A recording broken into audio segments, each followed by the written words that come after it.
80% of food consumed in sub-Saharan Africa is produced by small-scale farmers.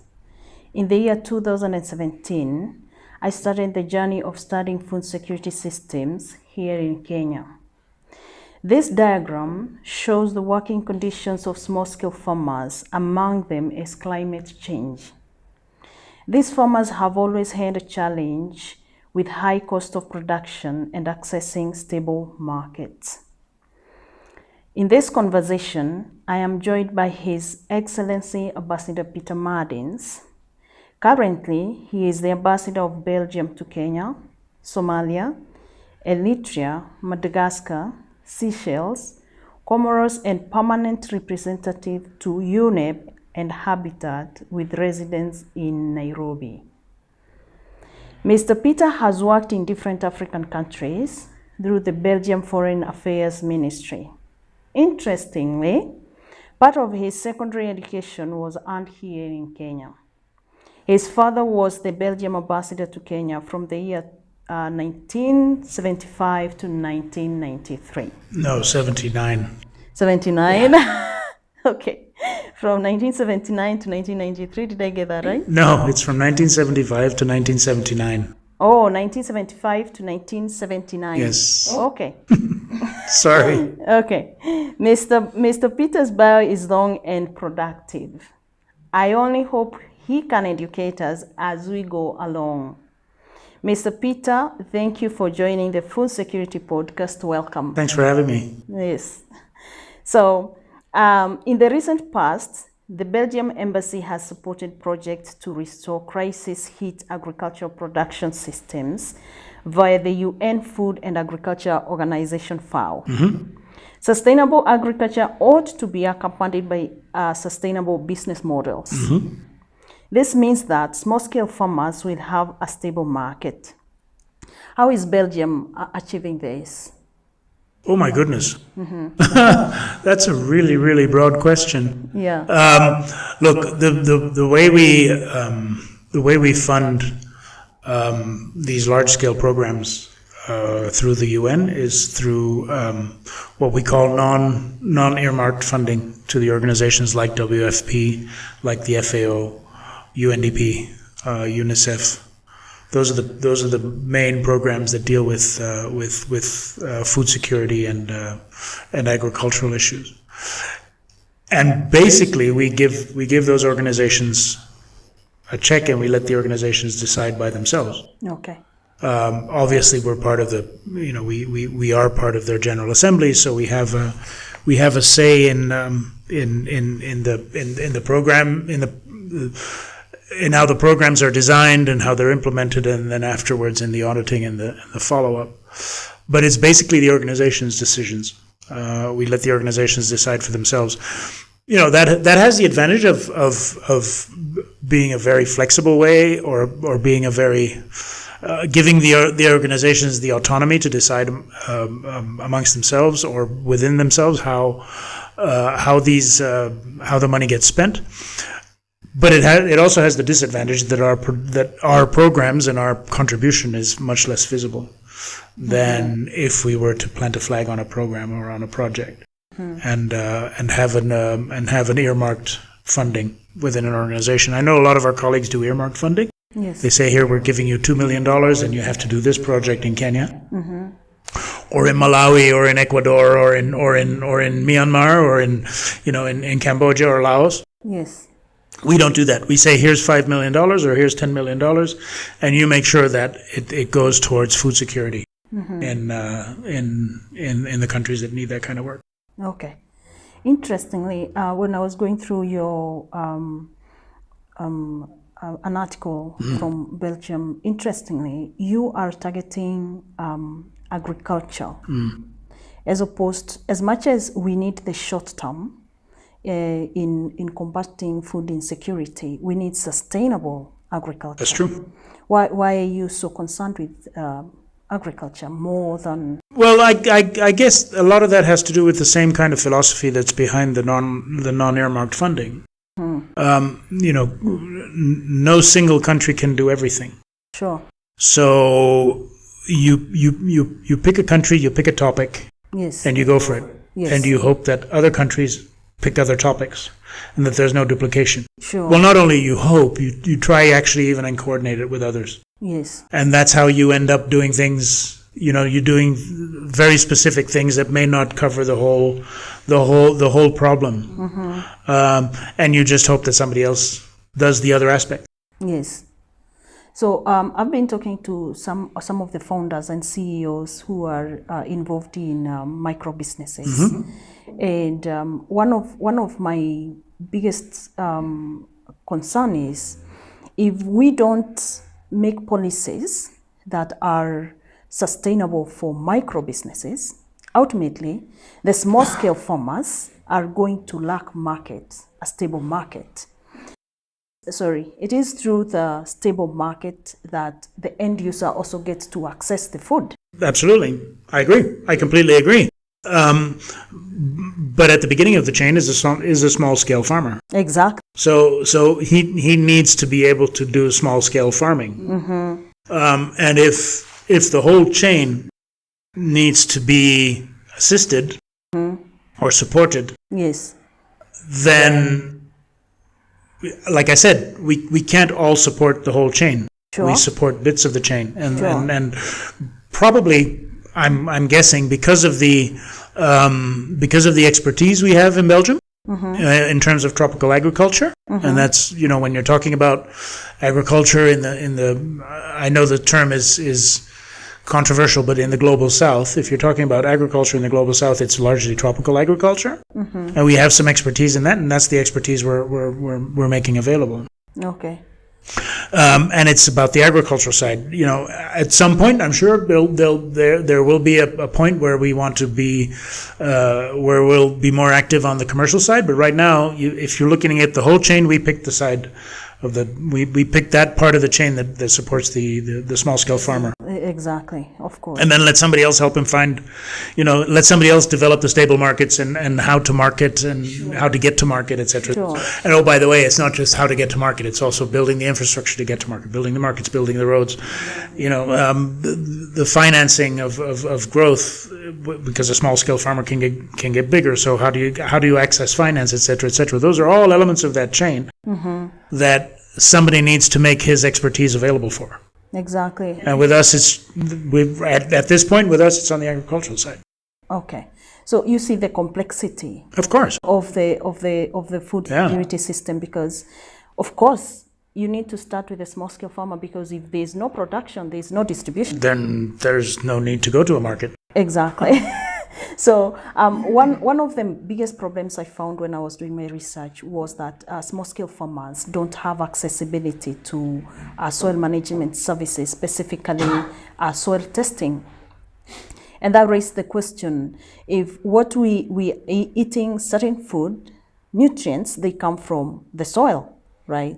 So if the soil is not tested, for example, I did my soil testing and I had to send my soil all the way here to Nairobi in Karo for analysis. So then I go back, the results got back to me, and my soil was acidic, so we had to add some lime to increase the pH level. And when I brought my collard greens in Nairobi, I gave it to a certain lady. She bought some, and she said that she has never eaten collard greens, or if she does, it gives her hyperacidity. So, but when she ate the ones I had produced, they did not have, she didn't get that problem. That means that raised the question then, if the food that if 80% of the food consumed, that means you get to the market, 80% of that food is from small-scale farmers. And these farmers are not testing their soil, because definitely most of the small-scale farmers are limited in resources, and they just want to farm and quickly get their money and put it elsewhere. So that raises the question, what are we going to do to help the small-scale farmers access? Well, again, this is you look at the whole value chain. Yes.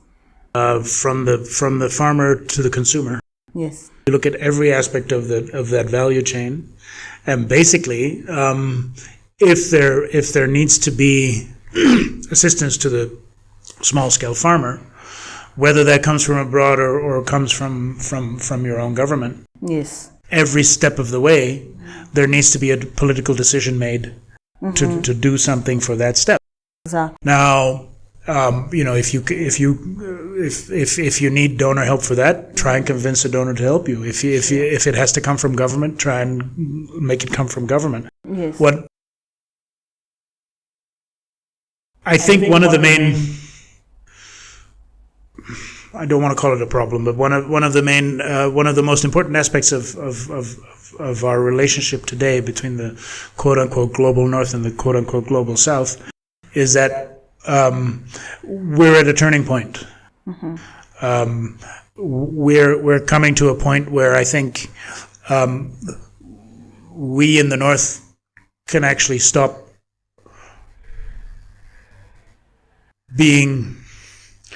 imposing our way of doing things. And you in the global South need to take responsibility. Sure, I like that. For your own future. So when you tell me how do we help the farmers, then I'm saying, yes. Tell me. Yeah. Tell me how we're going to do it. Tell me how you're going to do it. Yes. Tell me you can do it on your own. And if you can't, yes. What do you need? What you need from me? Exactly. Well, I'm not going to tell you. You need to build a road. You need to build a market. You need to the soil. You decide for yourself. I like that. I like that because I was talking to someone about the same thing. We as Kenyans, Africans, we need to decide what we want. And then if we can help, then gladly we'll help. Exactly. We don't need that imposing kind of, because what I've also found out is that our data, because when you're bringing a program into the community, you need to have rich data. So if your data is not rich and is not based on the community characteristics, when you bring the program in, it's going to fail because people are going to reject that. Exactly. So I've been advocating for ethnographic studies, where you study the community in depth and then get to understand what do they need and what can we do. And what can you do? What can I do? Exactly. Like right and then now, if I can help, yes, gladly. Great. Like right now, I have I'm not going to continue telling you what you have to think. I like that. Or what you have to want. Or what you have to do. Well, when I say what you have to think or what you have to want, that goes even further than what you have to do. Sure. Right? I have to stop telling you what you have to want. Amazing. Amazing. Like right now, I'm working with small-scale farmers in providing them with that information that you need to have your soil tested. Well, because when you sell, this is the thing, when you do soil testing, it increases the produce productivity. Yeah, sure. Okay, that is one. Number two, it gives the nutrients to the end user. So as a small-scale farmer, you don't lose. But that's on that thing. The idea of not telling you what you want, what you have to want, is much broader than just in agriculture. It's true. The whole development, the whole society. I think the world has come in our relationship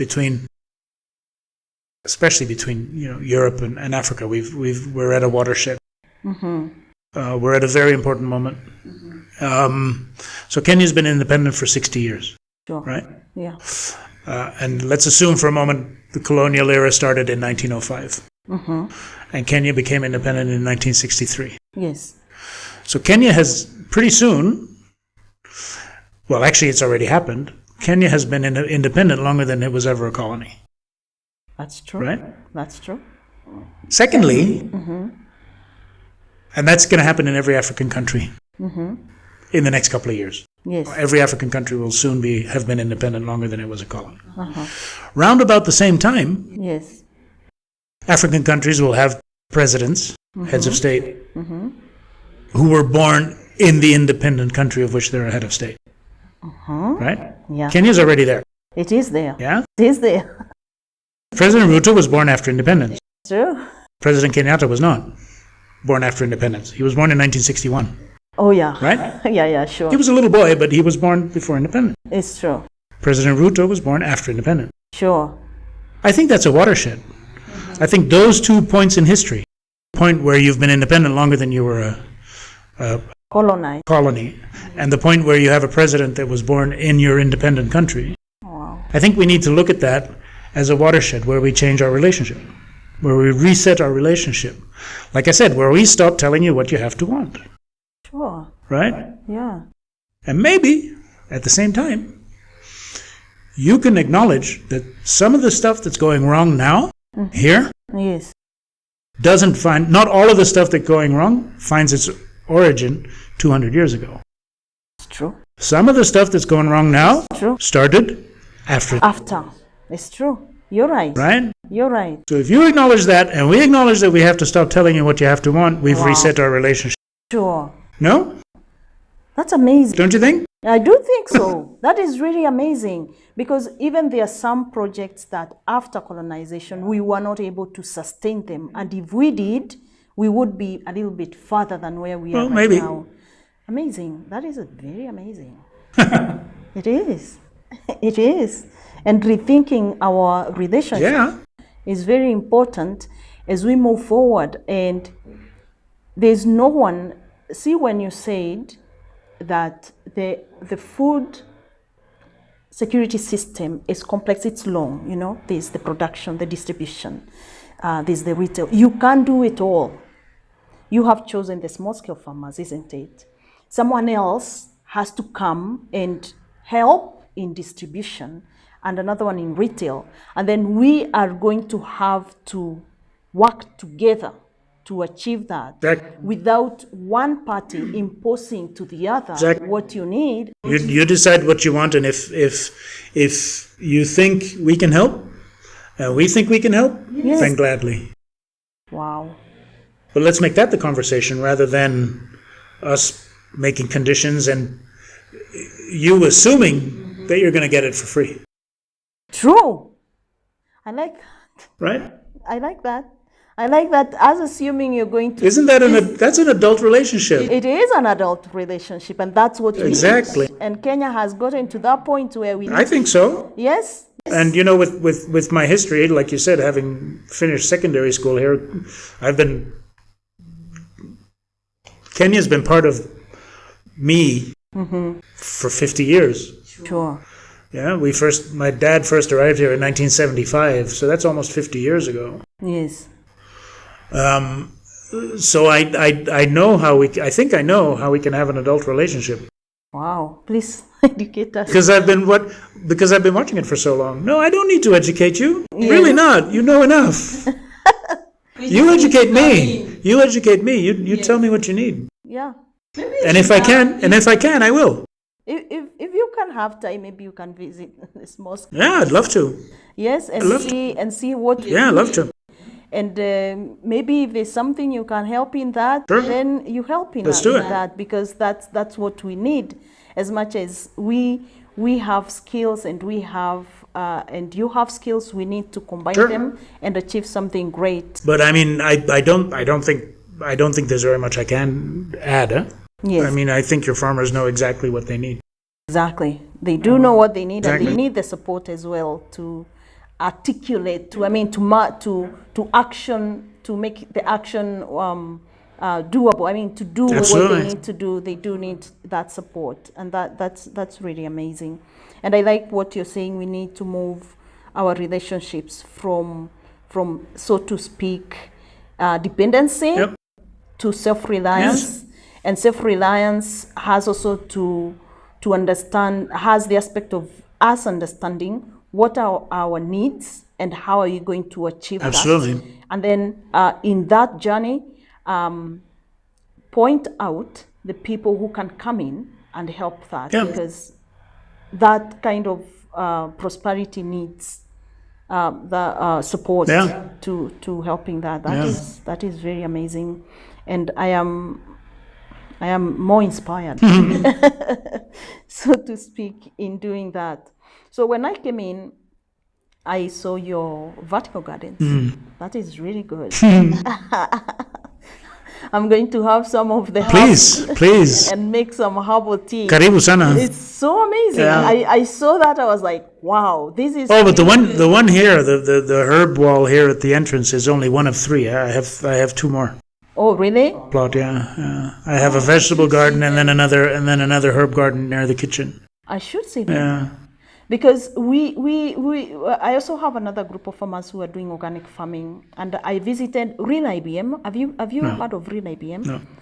They advocate for organic farming, and they have vertical gardens. Yep. So in 2018, I think the law was passed that Kenya, we can now do urban farming. That means you can have a vertical garden right outside your rental, and you plant your vegetables and be able to eat those vegetables, you know. So when I came in and I saw that, I was like, wow, this is really amazing. It's also one of the way of combating climate change. Absolutely. Well, that's exactly it. I mean, and the vertical gardens are only part of a larger project. In a couple of weeks, this embassy will be net zero in its operation. Wow. We've installed solar panels. We're installing batteries, so we can produce our own power. We've built a rainwater capture system. We're recycling all the wastewater. Wow. Right here? Right here. I'm lucky in that the ambassador's residence and the office, the embassy itself, are on the same plot, so we can integrate the systems. So, like I said, we have solar, we have water. I've installed biodigesters to turn all my organic waste into gas with which we cook. Here? Yes. And we have the vertical gardens, which, oh, by the way, are hydroponic. So it's all water-based, it's not soil-based. Yes. And the water that we use in the hydroponic vegetable gardens is the recycled wastewater. Wow, you're doing very well. Yeah, we're going, like I said, the plan is to be net zero in our operations. When did you start this? Well, the project started germinating in my mind about 2 years ago. Wow. When I visited, there's a Belgian couple who own a camp in Masai Mara called Embo River Camp. It's a high-end luxury camp, and their unique selling proposition is that the camp is net zero, carbon neutral. So you walk into the camp and you do not produce carbon. Yes. And they have the same systems as, well, I visited there, we visited there in December 2021. And the owner showed us around the camp. And he showed us his batteries and his biodigester and his water systems and his vertical gardens. And I actually thought to myself, I can do that with my embassy too. Yes. And I started talking about it, and at the end of the day, the Foreign Ministry in Brussels agreed to invest the money to make that happen here at the embassy.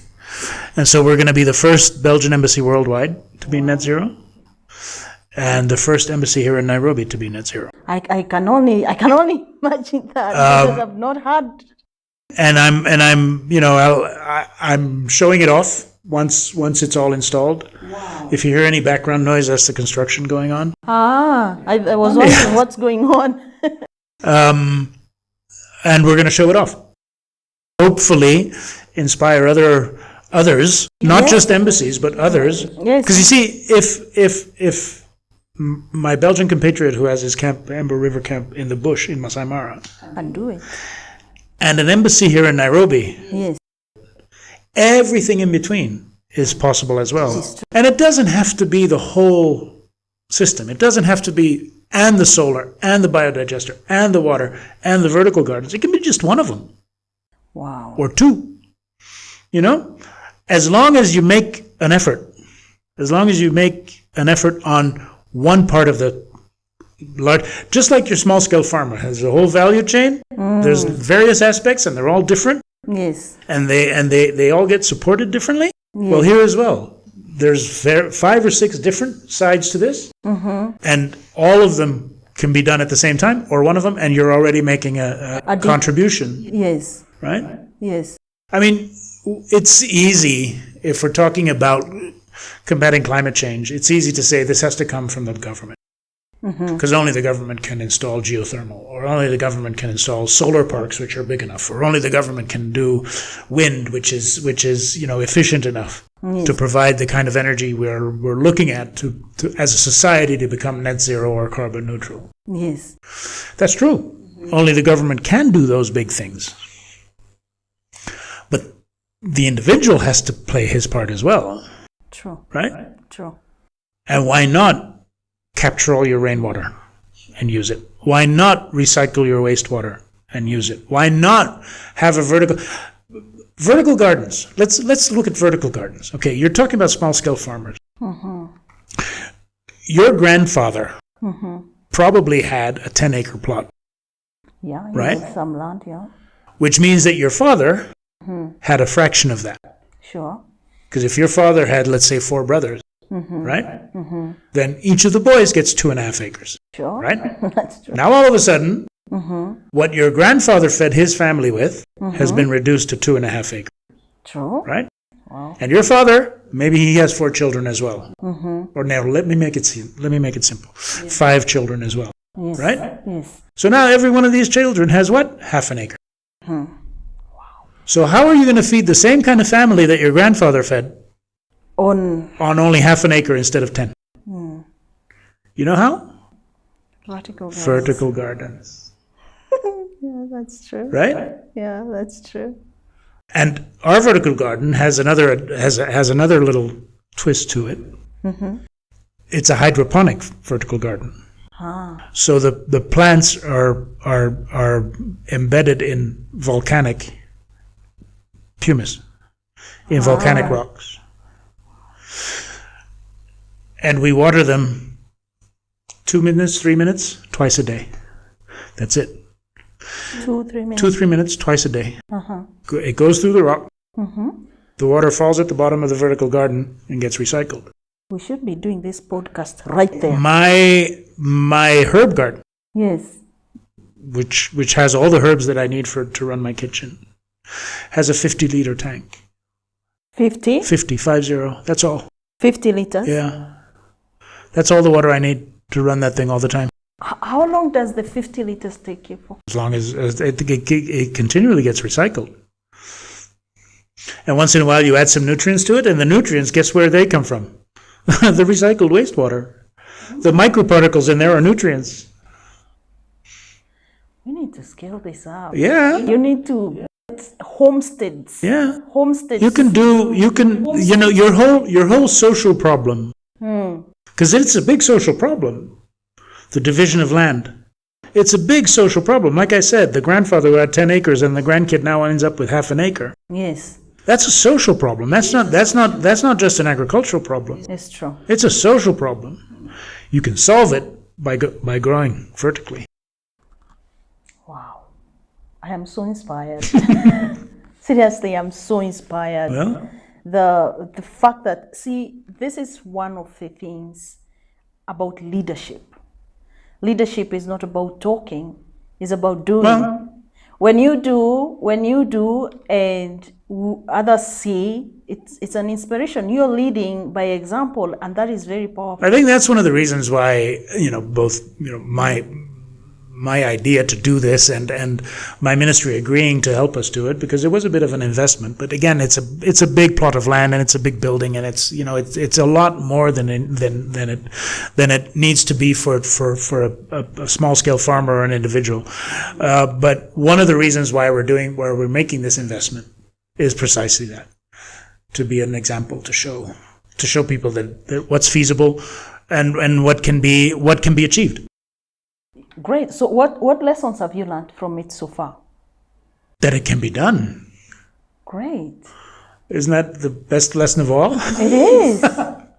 It is that it can be. That it can be. It's achievable, and it's achievable for almost anyone. And you don't need the government No. to do all this. You as an individual, Exactly. you can actually Exactly. do it in your own home. And you know what? When we were going back before to resetting our macro relationship, Yes. that's actually the same thing at the individual level. You don't need the government You don't need the government to help you with everything. Wow. Just like You don't need us to help you with everything. It's true. You don't need the government to help you with everything. It's true. You need to be responsible for yourself. And be proactive as well. Proactive, productive, and don't just sit on your hands and wait for someone to come and help. Amazing. I am so inspired. People, you have to go and do it. You have to go and do it. We have to do this. We have to change our mindset. As Mr. Peter is saying, we need to stop being reliant. We need to be independent. We need to be self-reliant. We need to identify, what can you do? What can you do? What can you do? Can you put a vertical garden right outside your rental? Can you do that? Do that. Catch your rainwater. Catch your rainwater. Do that. Please do that, because I actually do have a vertical garden right outside my rental. So I do my skuma wiki, and I had planted beetroots from there. So, and when you do that, the environment changes, isn't it? I mean, the oxygen levels. Also, yeah. I mean, all the advantages are, you can't finish enumerating the advantages. I went to another hotel another day, and in their washrooms, instead of having air fresheners, they have lavender plants. There you go. Lavender plants in there, and you could literally smell the lavender, and you can smell the oxygen is like, it's so fresh. That means we don't need to wait for another person to do it. I mean, how much does a planting, what do you call it? The box, the planting container costs? I mean, 150. Yeah, it doesn't cost. It doesn't cost much. And I've also seen, I think the last time I was in Carrefour, they have some bit of plants that they have already germinated, so you can actually. You don't even need to go to Carrefour for that. There's seedlings along the side of the road. All the nurseries along the side of the road, they have the seedlings that you need too. You need to. Yeah. So you can just go there and purchase and get your container, get your soil, and plant and put it right next to your window. Put it outside your house. I mean, if all of us can do this, can you imagine the quality of air, how it will change in Nairobi? Absolutely. It's so amazing. Just whatever you can think of, actually. I mean, it can be whatever you can think of. Just go ahead and do it and think it through. How does this make my life more comfortable? How is it more sustainable? How is it more climate friendly? How am I contributing to the fight against climate change? Yes. All those things, whatever you do, however small the project, yes. However small your house or your plot or your income, yes. You can always do something, and it's contributing. And it's making a difference. Amazing. Wow. People, His Excellency Ambassador Peter Martins, I mean, if he can do it, well, what is stopping you? What is stopping you from doing it? I mean, contribute your part. Mr. Peter, I know we can talk. We can keep talking about this, sure. And talking about this. And I know perhaps you're also busy and you have some other things to do. But thanks for having me. Thank you so much. And I just want you to just tell people, like the last. Well, like I said, there's nothing that you can imagine that you can't do and that won't contribute, as long as you think about what the effect is going to be. You try to eliminate plastic, you recycle your paper, you think about the food you eat, you think about how you grow your food, you think about collecting your rainwater. If you have the means, why not put a solar panel, if only to charge your phone? A very small solar panel can charge your phone. That's that much less electricity that you're using off the grid.